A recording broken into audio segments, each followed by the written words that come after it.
She waited 50 years to become queen, and it took exactly one signature to make her disappear forever. What you're about to hear has never been reported by any mainstream outlet, and by the end of this video, you will understand why the most powerful woman in Britain just packed her own suitcases in the middle of the night and fled Buckingham Palace like a ghost. This is the secret execution of Queen Camilla, and the royal family is praying you never find out what really happened. Welcome back to Gossip News Channel, your #1 destination for explosive royal revelations and celebrity secrets that the palace does not want you to know. Before we dive into this jaw-dropping story, we need your help to keep exposing the truth, so please take 1 second right now to hit that like button and subscribe with notifications on, because what we are about to reveal will change everything you thought you knew about the British royal family. A quiet but earth-shattering decision has just been made behind the locked doors of Buckingham Palace, and this time it was King Charles himself who pulled the trigger. Without cameras, without ceremony, without even telling her first, Charles has signed a secret internal directive that has stripped Queen Camilla of almost every ounce of real power she spent 2 decades building. Senior palace sources say this was not a sudden tantrum or an emotional outburst from a frustrated husband. This was coldly calculated, planned in absolute secrecy for months, and backed by 2 of the most formidable royals alive today, Princess Anne and Prince William. The document is devastating in its scope and precision. Camilla's access to the Crown estate decisions is gone completely. Her influence over the Duchy of Lancaster billions has been revoked without any possibility of appeal. Her ability to place her own people in key palace positions has been terminated overnight. Even her seat at strategic financial meetings has been quietly removed and replaced with tall floral arrangements, as if she never existed in the first place. This is not a demotion or a temporary suspension of duties. This is a total silent execution of power, carried out with surgical precision by the very people she trusted most. And the worst part of this entire nightmare is that Camilla only discovered it when she walked past the stateroom and saw before him lay a thick document, bound in deep green leather, containing clauses heavy enough to dismantle a power structure that had existed for decades. This was not a public law or a constitutional amendment. It was an internal directive concerning control over the Crown estate and private trust funds, resources in which Queen Camilla had meticulously built her influence over the past 2 years, while everyone was distracted by her charitable work and her carefully crafted public image. The relationship between Charles and Camilla had always been a turbulent love story, spanning more than half a century of scandal, heartbreak, and ultimate triumph. Since their official marriage in 2005, Camilla transformed from a publicly vilified other woman into the queen at her king's side. The British public gradually warmed to her, and she seemed to have finally won the acceptance she had craved for so long. However, that initial devoted support had gradually given way to a simmering ambition that Charles could no longer ignore. Since late 2024, as the king's health showed slight signs of decline, Camilla had begun to act more aggressively behind closed doors. She started intervening in the royal family's investment portfolios and attempting to strengthen her personal financial position. She pushed for greater control over royal residences as insurance for the future. She placed her own loyalists in key administrative positions throughout the palace hierarchy. Staff began calling it Camilla's silent expansion, and whispers of concern reached the ears of Princess Anne and Prince William. The king's gaze lingered on the final line of the document before him. He recalled the evening a few days earlier at Sandringham, when Camilla had mentioned wanting direct control over the Duchy of Lancaster fund. Legal advisors immediately informed Charles that this request was unprecedented for a queen consort in the entire history of the British monarchy. No queen consort had ever demanded such direct personal control over crown finances. It was in that moment that Charles realized the woman he loved most seemed to be preparing for a scenario in which the stability of the monarchy was secondary to her own personal security.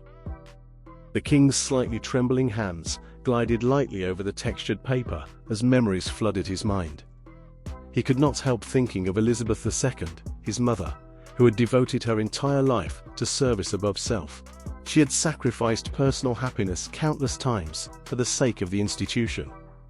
Charles could not allow greed to seep into the very core of the monarchy during his own reign.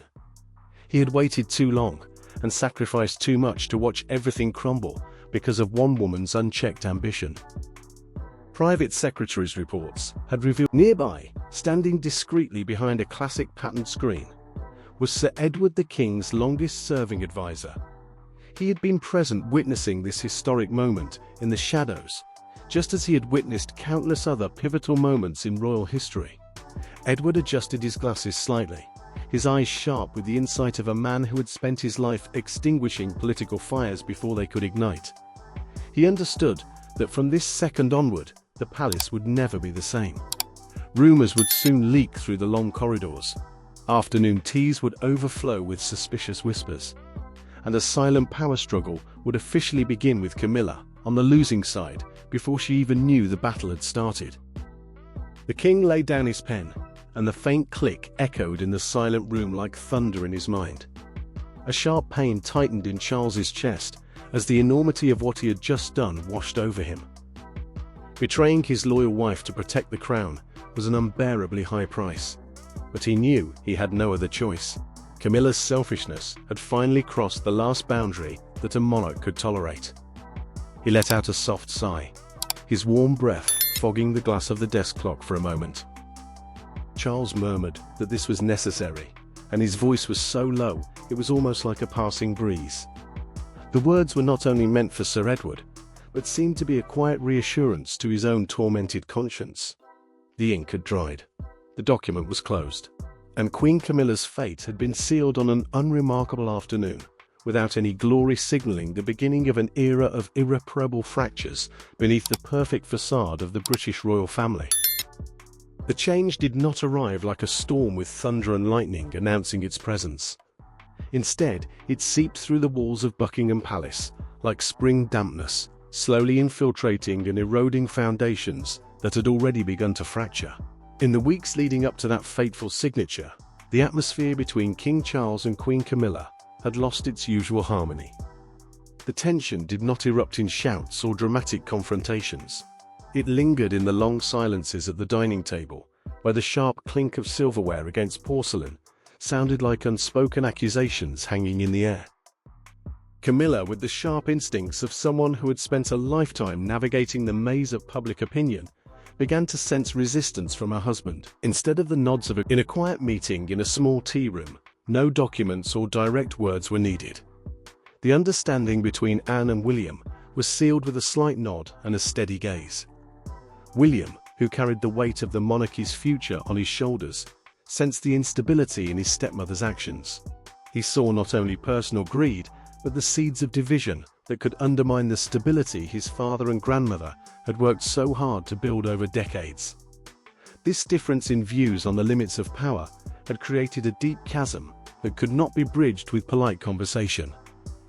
Charles began withdrawing into his studies of architecture and gardening, using them as an escape from the bitter reality that his life partner was pursuing her own calculations. Affectionate gestures between them became increasingly rare, replaced by dry formal courtesy that fooled no one who knew them well.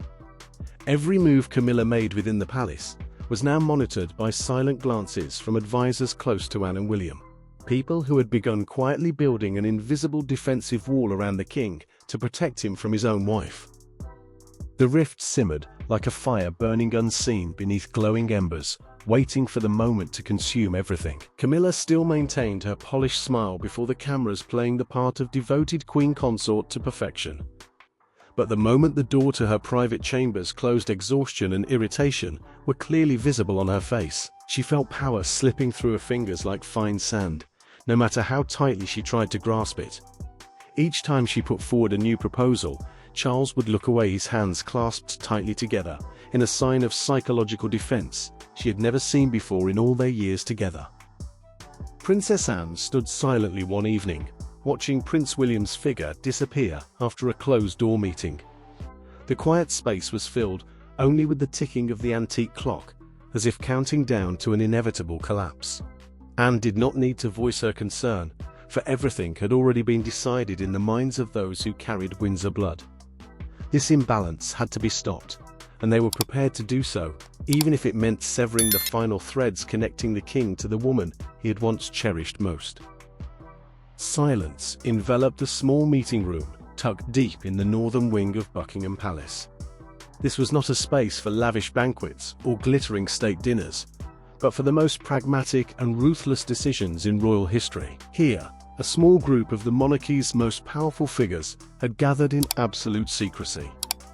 Princess Anne sat with her austere expression, revealing nothing of the calculations running through her mind. Prince William wore a somber face that reflected the gravity of what they were about to set in motion. Two veteran legal advisors completed the group, serving as the crown's unseen judges without a throne. Every movement in the room was measured to the utmost precision. William slowly turned the pages of financial reports and organizational charts, his eyes lingering long on the positions where Camilla had already installed her own people. He felt a strange heaviness in his chest as the full scope of her influence became clear.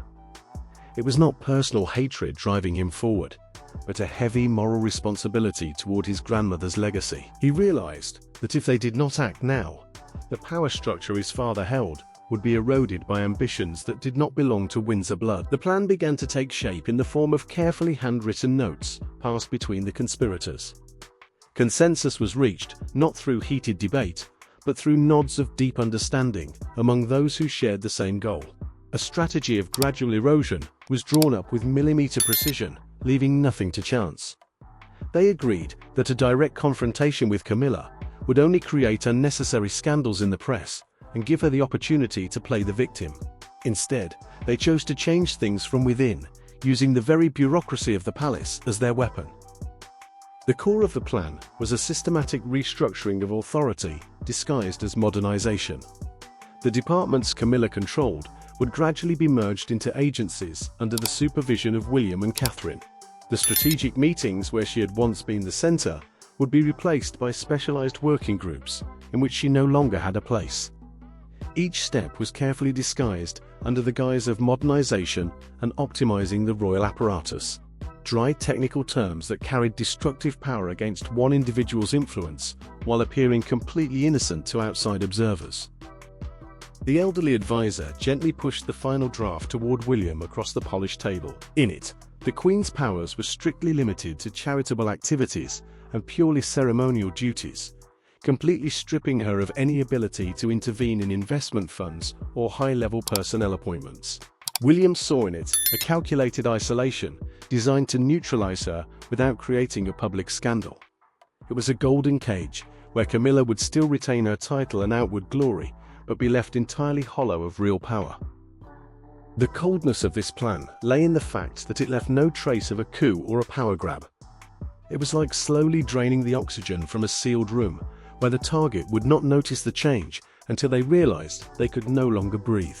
Their actions were driven by a necessary ruthlessness to protect the future of the monarchy they all served.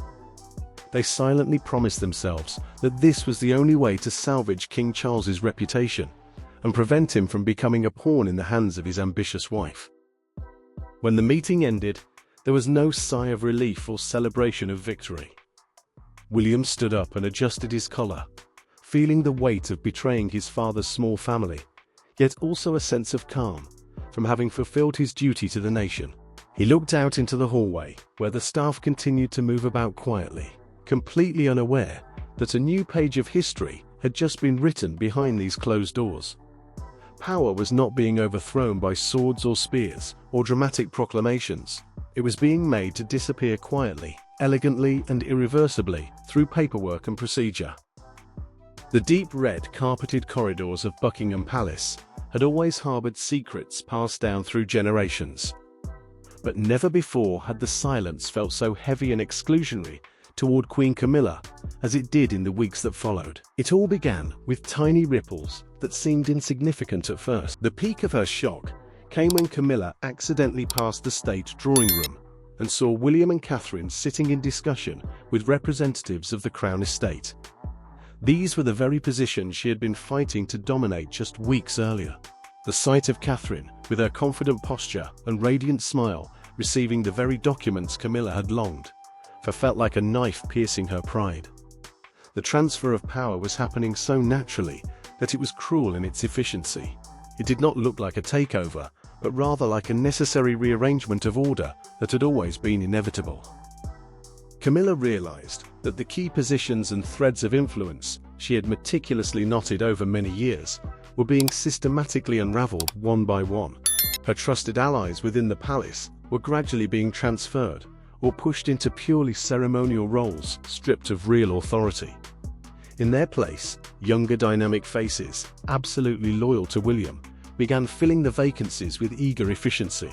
Every evening, when facing King Charles during their late dinners, Camilla tried to search for a sign or a shared glance from her husband.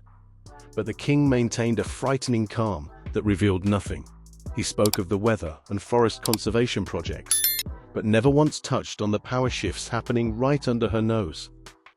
Charles's silence was not indifference. It was a steel-hard message that required no words. Camilla felt a cold atmosphere closing in around her, and a truth slowly becoming clear.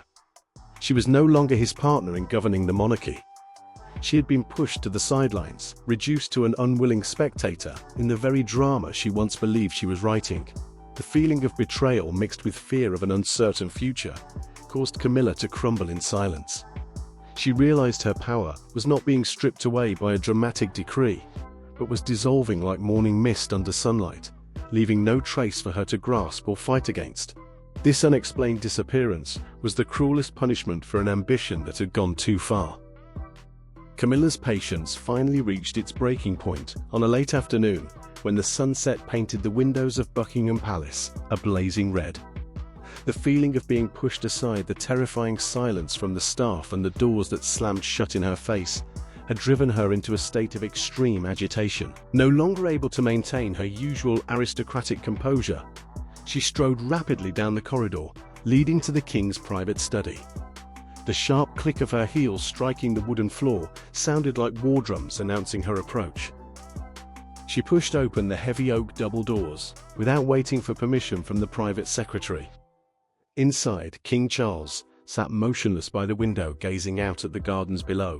The contrast between a furiously enraged Camilla and the stone-still monarch created an atmosphere so tense it was suffocating.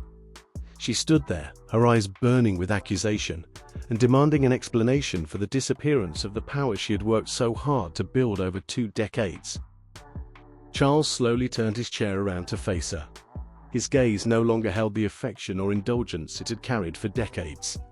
Instead, there was a cold detachment that she had never seen before. The clear-eyed look of a man who had, through his stern and resolute expression, he silently affirmed that the monarchy was a sacred institution that could not be turned into a tool for personal schemes or the accumulation of private wealth. He looked deep into her eyes with profound disappointment, as if telling her that she had traded his trust for numbers and fleeting power. The woman he had defied the world to marry had become a stranger pursuing ambitions that threatened everything he had sworn to protect. The climax of the revelation came when Charles produced a letter bearing the joint signatures of Princess Anne and Prince William.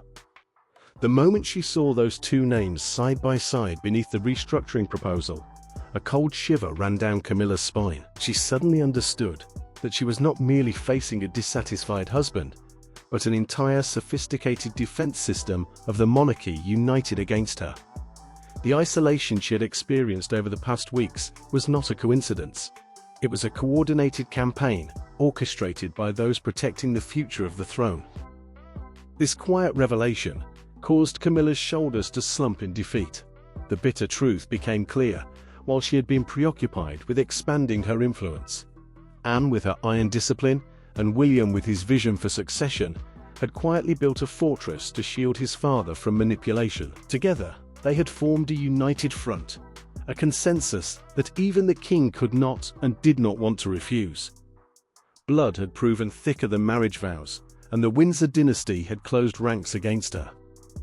Camilla looked down at her hands, and the fingers that were once so accustomed to turning pages of plans now trembled uncontrollably. She realized she had underestimated the power of bloodline and duty. In the world of the Windsors, the survival of the monarchy always stood above personal feelings and romantic attachments. Every move she made had been monitored, every ambition analyzed, and in the end, she had been defeated on the very chessboard she thought she controlled. The room gradually sank into darkness as the sun fully set behind the London skyline. The king did not rise to comfort her, nor did he offer any promises of reconciliation. He simply watched her in silence, a silence that carried the weight of final judgment. Camilla took a step back, feeling as though the palace walls were closing in around her. The full truth had been laid bare for her to see. She remained queen in name only, but in the heart of real power, she had become a stranger and an outsider. Everything had ended long before she realized the game had even begun. She turned away, her long shadow stretching across the carpet, carrying with it the collapse of a personal empire that had just dissolved into thin air. That night, sources say, Queen Camilla packed her own suitcases with her own hands. No staff assisted her, and no farewells were exchanged. The next morning, Clarence House was half empty, and the woman who had waited 50 years to become queen had vanished into the English countryside like a ghost from a forgotten story. Queen Camilla's withdrawal happened without a sound, like morning mist vanishing under the rising sun.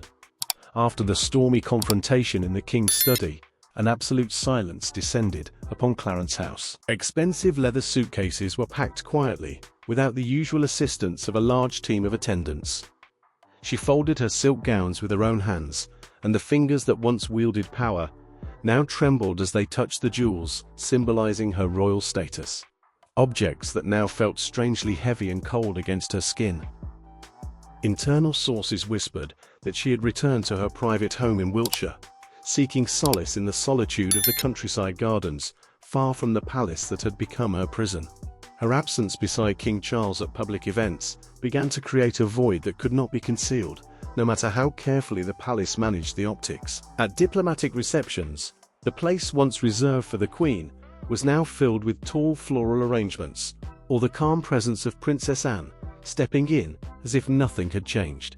Although Buckingham Palace issued no official statement, the public gradually sensed a new energy shifting at the heart of the monarchy.